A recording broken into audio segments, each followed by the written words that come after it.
بسم اللہ الرحمن الرحیم۔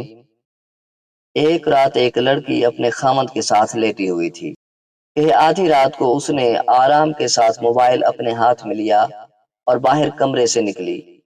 اس کے خامند کو شک ہو گیا کہ میری بیوی کیا کرنے باہر نکلی۔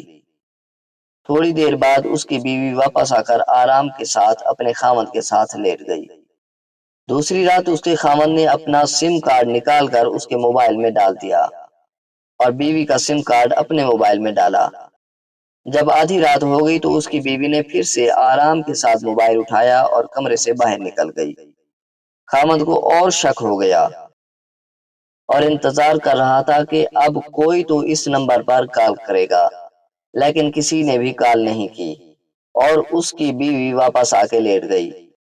جب خامند نے اس موبائل کو چیک کیا تو اس میں کوئی کال نہیں آئی ہوئی تھی، تو اس کا خامند اور شک میں پڑ گیا اور سوچا کہ شاید نمبر ڈیلیٹ کیا ہوگا۔ تیسری رات پھر ویسا ہی ہوا۔ لڑکی کمرے سے باہر نکلی۔ 5 منٹ بعد اس کا خامند بھی چھپ چھپ کے اس کے پیچھے گیا اور وہاں ایک سائیڈ میں جا کر بیٹھ گیا۔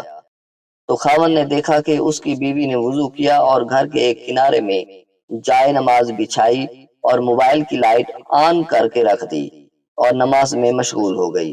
جب سلام پھیرا تو دعا کی کہ یا اللہ، میری عمر میرے خامند کی عمر سے زیادہ ہو تو میری آدھی عمر میرے خامند کو دے دیں۔ میری یہ دعا ہے کہ اللہ سب کو ایسی ہی بیوی دے، آمین۔ تحریر کا مقصد یہ تھا کہ شک کرنے سے پہلے تحقیق کر لیا کرو۔ جزاک اللہ۔ اگر تحریر اچھی لگے تو کمنٹ اور ویڈیو کو لائک ضرور کر لیں۔ شکریہ۔